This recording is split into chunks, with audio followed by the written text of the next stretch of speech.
Right. So I think Dorothy, by the time she dropped off, I think she had already covered this area.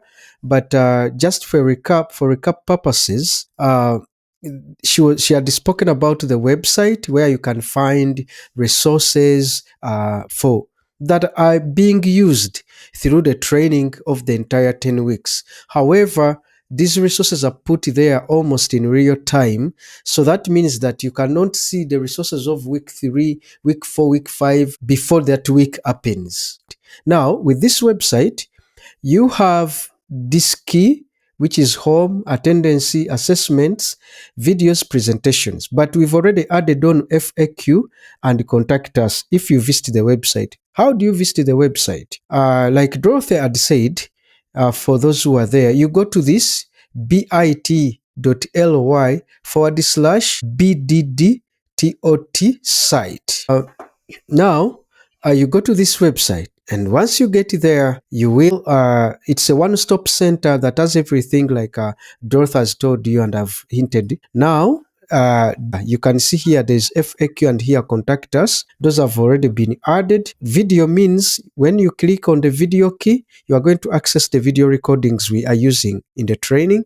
Assessments, click to access the different assessments and assessment submission forms. Then attendance, click to load attendance register form so that you register your attendance.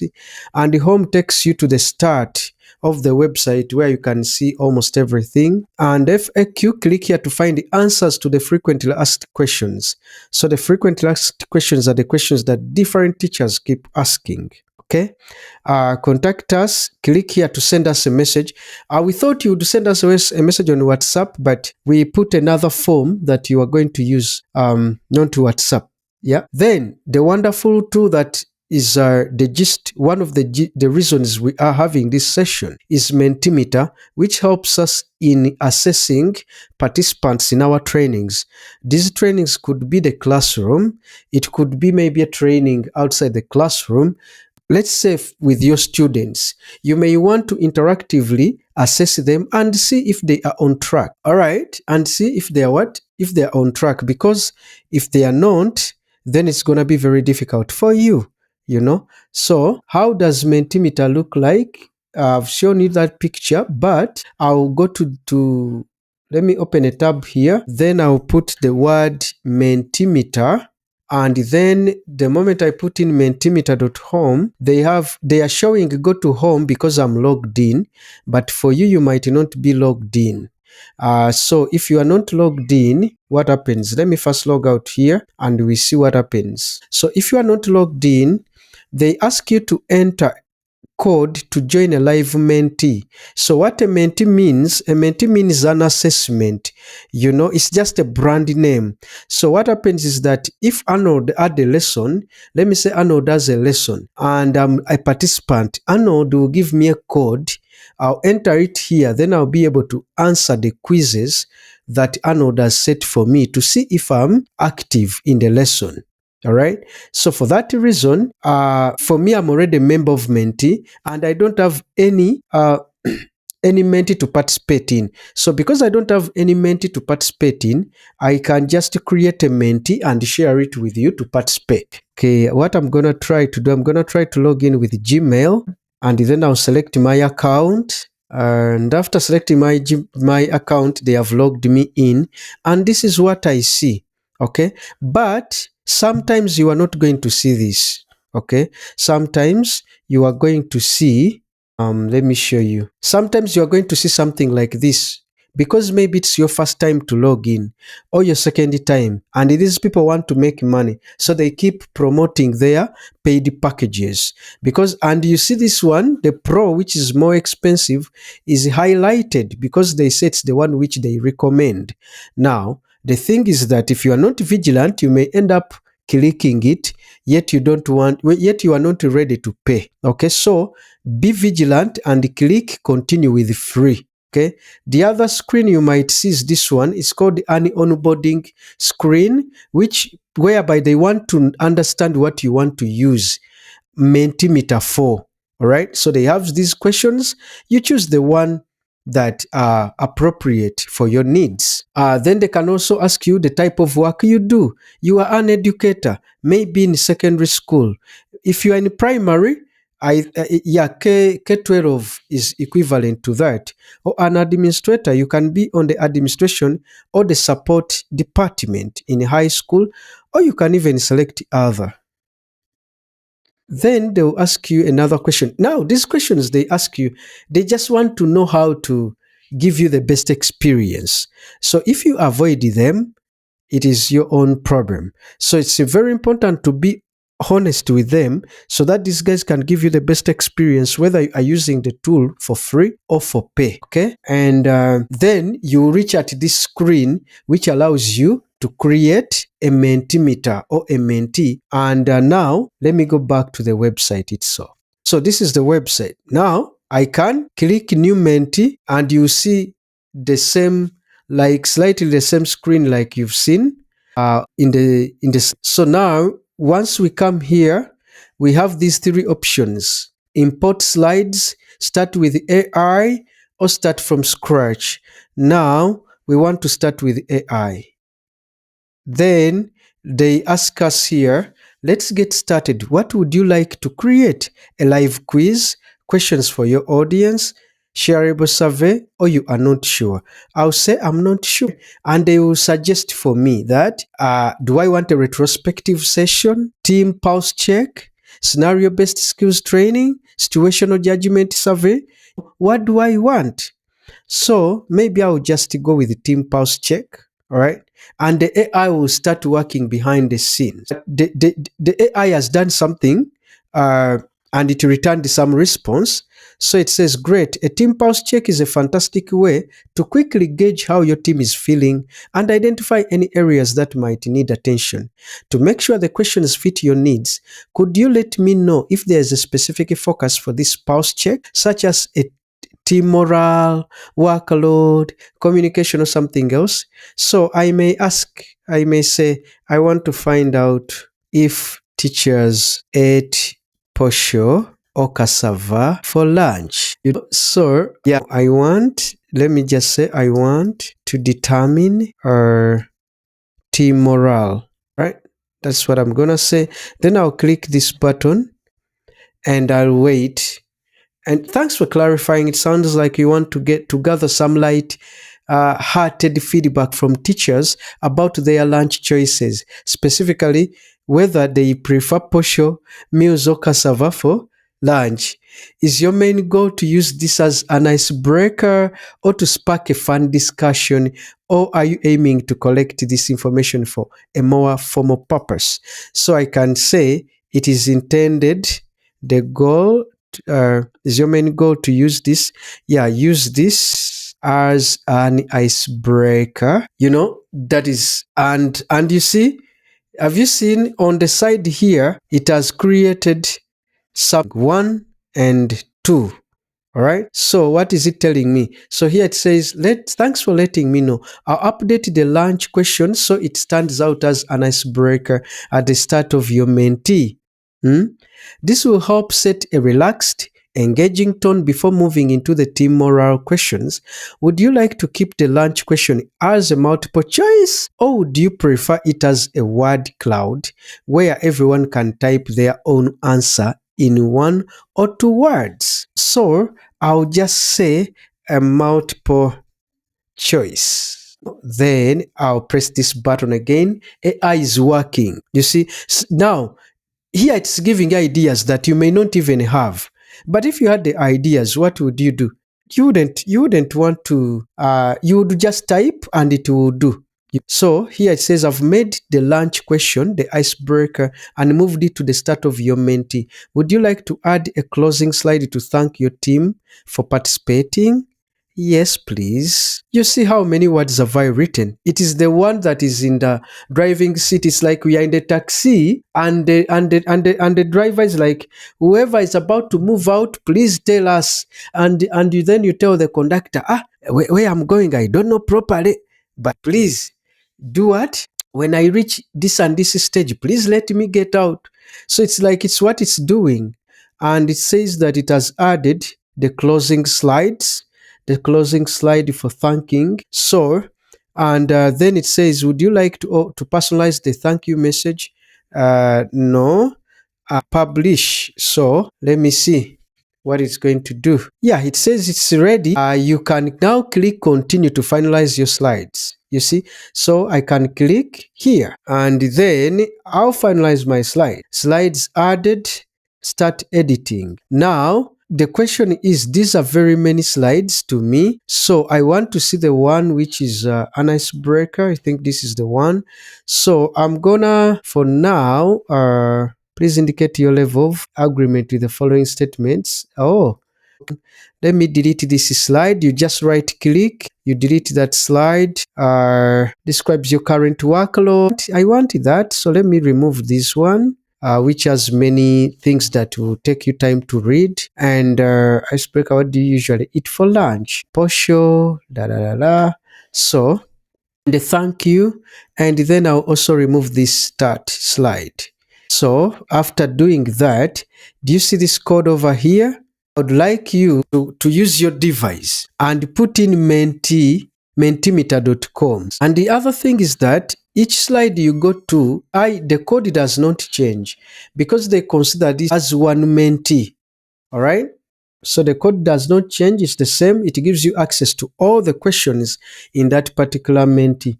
All right. So I would leave it at that. Thank God for that. Now let's go back to the slide and we get an introduction to prompts. Because many people, we type to AI, but many people don't know that the instructions we give AI are called prompts. So what is a prompt? So you can see this content. I know I may not read the entire sentence, but to make it a little bit concise and not deny you the opportunity to know what a prompt is, from my own words, I would just say that a prompt is a question that we give to AI and we expect a response. And I would also add to that prompts come in different flavors. If you are a chef, you would say they are prepared with different recipes. So now it's important for us to know what are those different recipes. So one of them is the instruction-based prompts.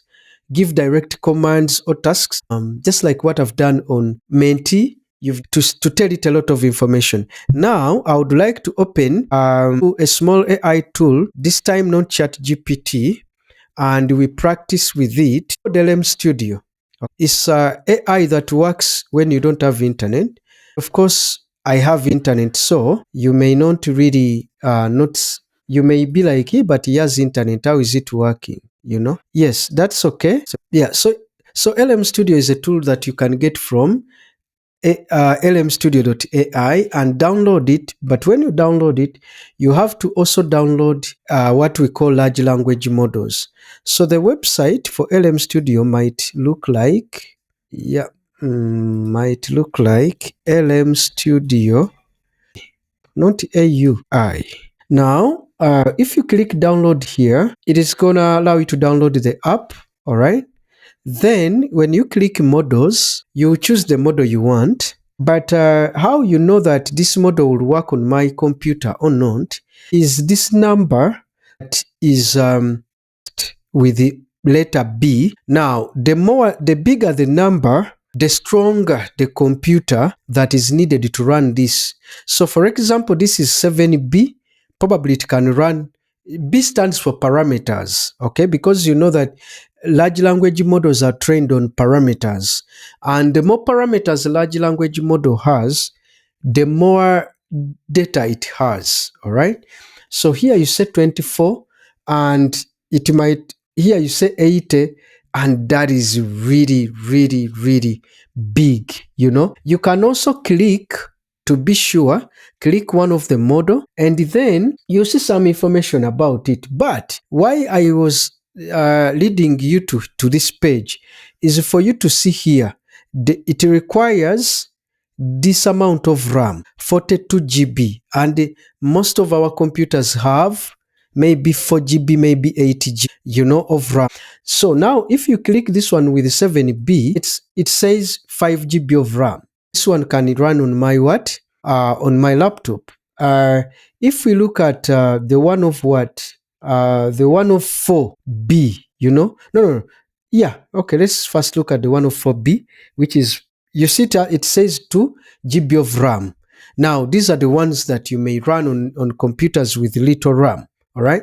But they are going to help you to do something. There's a model here, Liquid, where is it? No, this model here, LFM2. You see it as 1.2. So this one needs 700 MBs of what? Of RAM. If you've liked it, you say use the model in LLM Studio, then they will either download it, or like if I click now, I'll say allow, or they'll open the app and the app will switch to this model. All right. So now it shows that hybrid architecture model intended for local use by Liquid AI. This is its name. And download options, they are saying that it is 1.2 GB. And then they tell you more information. Then when you click using chat, you see here there was Google, but it has changed to Liquid stroke LFM2. All right. Now that means if we ask a question to this chat, this model is the one which is going to be responsible. So what are we going to do? We are going to create a new chat, and we are going to try and add some file here to just see if this is a powerful model. So, and we upload the file. The file we are going to upload is there's 3D and the Entebbe itinerary. This is a file which has some breakdown of a safari trip for 3 days for someone who is going to come from Tanzania to Kampala. So now this is a file, and I'm going to see if this model can be able to check information in this file. So I'm going to tell it to show me, to tell me all the places that will be visited on these 3 days. I'm gonna do that, right? Now, this is a prompt, the type of prompt that we were looking at. This one here. Summarize this paragraph in 3 bullet points. Give direct commands or tasks. That's what I've just done, all right? Because I've not given it context at all. Unbelievable. It is a small thing, but look what it's doing. It is reading the content from the file. So now, do you know what this means, teachers? It means that if you use your iPhones or your Android phone and scan the answers your student has written on a paper, you can give them to this model and you tell the model to assess the student. Okay? And it will assess because it sees the content in that file. Encourage you to download it and see. So it has mentioned on the one, it will be Entebbe Airport and around Lake Victoria Shore and these things. It would be a disservice if I just say this without showing you. If I click to open this file, the information in this file looks like this. Day 1, arrival, Entebbe Local Life and Lake Victoria Shore. Morning, you are going to do this. Late morning, you're going to go to Botanical Gardens. Lunch, landing site, waterfront, fish, whatever. Afternoon, you go to Uganda Wildlife Conservation Center, the zoo. Late afternoon, you do this, So that is, that is day 1. That is day 2 is Kampala markets and all that. Now, if we go back to the model, okay, because I wanted us to be sure. Isn't it saying that we are going to be at Entebbe Airport, then Entebbe Botanical Gardens, then landing sites and waterfront fish restaurants for lunch? You see? Then in Kampala, you go to Nakasero Market, Kampala City, street food, so on and so forth. Even day 2, it's giving you things, and I don't know why it has not provided for evening. Let's see if on day 2 we don't have any evening activity. Can we see that? So day 2 is morning, midday, early afternoon, late afternoon, evening. So it has failed to read for day, or maybe it's me who rushed. Yeah, for day 2 I don't see. It has not read. But guess what? At least this is something like 75% right, or 90 or 80% right. But also it shows you that you cannot say that AI is going to give your students the correct answers every time. So sometimes if the students do not know how to use AI properly, if they are just using it for copying, you will catch them. All right. And so you can see here it says whatever it's on day 3 it is telling us this, and it tells us that total places visited will be 15 plus locations. You see, that's why probably it says 15 plus, because it knows it has not brought every information from the file. But it says including multiple markets, museums, culture sites, craft villages, and caves. All right. Then we can ask it to tell us how would the transport fares look like in these 3 days. So now remember what we are doing. We are prompting AI, but we are doing some sort of data analysis. All right. And this is where this is where AI skills become paramount, because if you have data analysis skills, guess what? They are jobs for data analysts. So it has showed me that not remember to factor in these transport costs when calculating your overall daily budget. So so here it is showing us these numbers that it's showing us are the prices in United States dollars. All right. So we have more 9 prompts. All right. That I would like you to go and check. Especially try to check the chain of thought. Try to check this one, visual or multimodal prompts. When you go to the site, you will see this slide, and then you can do everything you want, and also make sure you do the assessment. So create an interactive quiz with the 2 questions on Mentimeter and share the link with us. We've put the form where you can put this on the website. Then mention the name of the link of the website where you find our resources for you. Then from the 10 prompt types, tell us the one that you use most and why. Show us an example. Then submit your responses. If you go to the website, okay, the website that I started with, which is, let me put it here, bit.ly /BDDTOT site. If you go there, for you to submit the assessment for week 2, go under assessment, click week 2. A form is gonna appear, and it's here. Just choose the school you are from, put your full name, put the answer, the link for the Menti you've created, mention the name of the link of the website where you can find the resources, mention it here. Then from the 10, then try to give us, these are just 3 questions, and where the third question is to give us that one prompt type that you use among the 10 we've shared with you, and tell us why. Then click submit. Thank you very much for attending this review and for being around this week. So we are going to go to week 3, where we shall look at pedagogy with how does it get into AI. We shall also see some tools that Mr. Arnold will show us that we can train our own AI and it answers in the way we want. So why would you miss that? And why would you let someone else from your school miss? Tell them about this, invite them, make sure they attend. Thank you very much.